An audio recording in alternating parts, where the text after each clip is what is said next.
She's just a girl and she's on fire. Hi, I'm Holly. And I'm Kate, and welcome to our second official Halls and Kate YouTube show. Yeah. Today we're going to be talking about something really important, and that is motivation and how to stay motivated.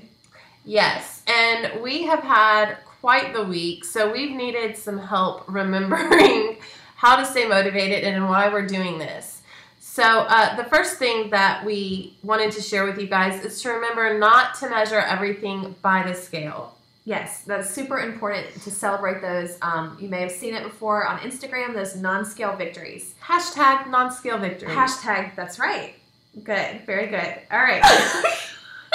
The teacher and me just can't help but come out. All right.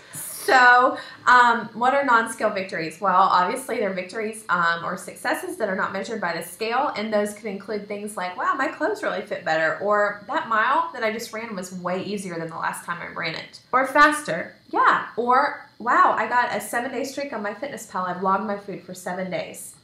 For 7 days. Yes, or I got my water intake today, or I got my steps Or today. my clothes are getting looser. Yeah. So there are a lot of ways to measure those non-scale victories, and make sure you share it with us on Instagram or email us. Yeah, don't measure everything by the scale for sure. And that's why it's really important to take before pictures as well and document your process through pictures. Right. So another thing to remember is, so what if you have a bad day? Everyone has a bad day. When I have a bad day at work, I can't just quit my job. So when you have a bad day on your weight loss journey, Yeah. just remember you can't quit. There's no quitting. You cannot quit. You are too important to quit. You probably put other people above yourself a lot of times, like we do, maybe. I'm just, generalizing here. Mm-hmm. So you are important enough to do this for, and this is for you. And just because you had a bad meal, so what? That's okay. We all have bad meals. We have bad days, but it's not a bad life. Make it a bad day, not a bad week. Make it a bad week, not a bad year. You know what I'm saying? Exactly. So stay motivated. Don't give up. Don't quit. It's too easy for people to quit in our society at everything that we do. So make this the one thing that you commit yourself to, and don't give up. Right, and don't get discouraged if you haven't done. I mean, we are all far from perfect. So very far. Yes, especially me. So the next thing we wanted to talk to you guys about is making sure that you've got that support system. And also, if you don't have a support system at home, making sure that you take advantage of the Instagram support system. Totally. The hashtag FitFam is, Holly always forgets that word, but sorry. It's really a great support system. I have just been blown away by how nice and supportive and inspiring and motivating people are on Instagram. It has been absolutely fabulous. And okay, backtracking a little bit. So what if you don't have a support system? Because a lot of people have said to me, oh, I wish I had a workout buddy, or I wish I had a fitness bestie, which we made a video about last week, which you should watch. That's okay. There are ways that you can help build your support system. And so here is what I think you can do. And the first one is to tell people around you what your goals are. Yes. Tell the people around you that you have started your healthy lifestyle, your weight loss journey, and when they bring you food or candy or try to get you to sway from your commitment to a healthy lifestyle, throw it at them. Right. Like, instead of eating the Twix, throw it at them. Right. Don't lust after food. No. Don't give yourself the opportunity to tell people around you. For example, at my work, people are so nice. And they also have a lot of good sweet snacks and treats in their rooms. And I'm like, do not bring it around me because I will eat it. Please help me do that. And people overall have been really, really, really helpful with that. Yes. For the most part. Yes. Unless they're trying to bribe you with something like having a day off. But then I just throw it at them. Yeah.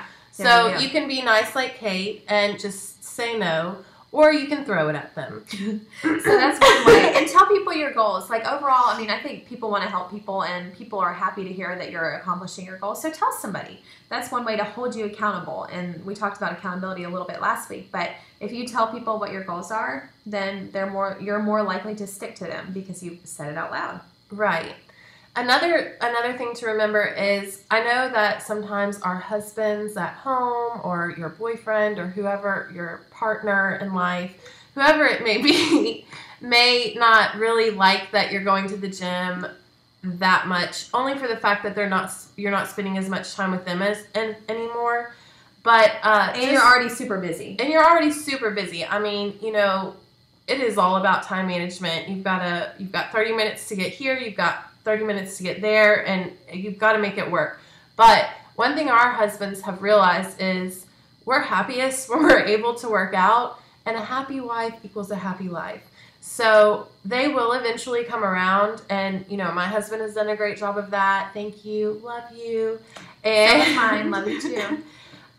They know now that we're going to make this happen. We're on the road to a healthier lifestyle, right. and it's permanent. It's a habit, and we've done it, and you've established that routine.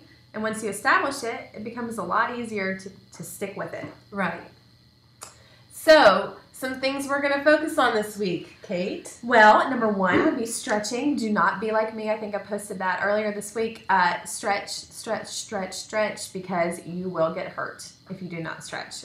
Even if it's 5 minutes, 10 minutes a day, I'm going to make sure both of us do it. About the stretching, my husband recently started working out a few days ago, and he was complaining that his hip was hurting, and I showed him some stretches, and he was like, wow, that's been hurting for years, and that really helped.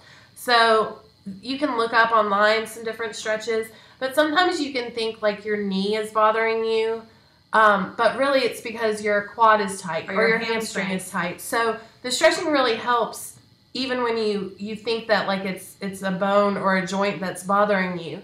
The stretching helps that more than you realize. Right, and especially, being overweight, and speaking from someone who I started running. Speaking for myself. Well, and I'm still overweight, but when you run, you have extra weight, and you might just think, oh, I have bad knees, I can't run. Right. Well, or and when I started, my ankles, they would hurt so badly, but really, I think part of the ankle pain could have been alleviated if I were to have stretched, and I did not stretch well enough. And I'm talking about like deep stretching, which we won't do a video on that. But it's really good for you, and please take my word for it that you need to stretch, because you do not want to get hurt. Exactly. Another thing that is so important and that we're going to focus on this week is upping that water intake. Yes. I don't drink nearly enough water. I prefer the Diet Coke, and that's about it. So for us to, how much are we going to try to drink? Well, really, you should divide your body weight. Blah, blah. How much are we going to try to drink? Well, really, I'm just going to say this equation for those who may be interested. Oh, okay. You divide what you weigh by 2. So if you weigh 200 pounds, divided by 2 is 100, and that's how many ounces of water you should have. And a standard water bottle has 16.9 ounces in it. So you need to be drinking about 5 to 6 water bottles of water per day. Right. So I guess we're going to work on that this week. We are, and I did learn something about that. I will share. I had a weigh-in on Friday. We both did, to hold us accountable.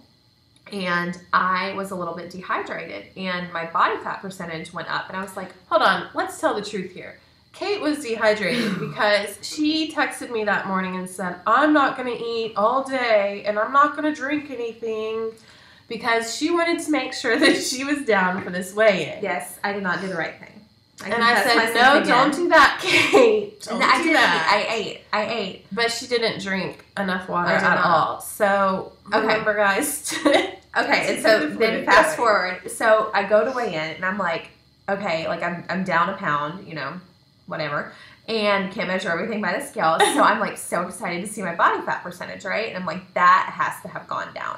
And it actually was a little bit up, and I was like, oh my gosh, like what is it? And my trainer's like, are you dehydrated? And I said, how did you know that? And then Holly told on me. Yeah. And he was like, Kate, like you have to drink water, because water feeds your muscles. Like water is what makes your muscles work. So basically the thing that measures your body fat percentage, it sends electricity through your body. If your muscles are dehydrated, then the electricity goes through it much quicker, and that makes it seem like your body has more body fat in it. But if they were not dehydrated and they were more full because they had water in them, then it would have taken longer and her body fat would have been more accurate. Right, which I will be weighing again next week, and I'm very interested to see the difference because I think it would make a big difference. Being dehydrated is also the #1 cause of headaches. I learned that this week. Yes. Hydrate yourself. We've gone well. So, enough of that. But you guys have a great week, and I hope that we keep you motivated because we want to give a shout out to a few of our Fit Fam members that have been really supportive of us and are definitely keeping us motivated. So first, I want to shout out to Love From Above at Love From Above 3. Thank you so much for all your kind comments and your support. It's definitely refreshing, and we really enjoy them. And also at Cate Dreams Big. Now, this is not to be confused with this Kate. Her name is Katie. She has recently started her Instagram account and her lifestyle change. But she's so supportive, and we know her in real life, and she is just an amazing, beautiful person, and we appreciate her as well. Yes, and then I would like to shout out to Kay's Losing It. Kay has always comments really sweet things, and it really encourages both of us so much. So we appreciate you, Kay, and also Lizzie's Fit Journey. If you're not following her, you should definitely follow her. We've never met in real life, but we've emailed, and I feel like we really are friends. So thank you for your support, and we want to be there for you guys. So if you have some non-scale victories this week, direct message us on Instagram or email us hallsinkate@gmail.com, and maybe we can share some of those on our accounts because we want to be people who motivate you too. All right. Well, y'all have a great week, and thank you so much for watching. See you next week. She's just a girl and she's on fire.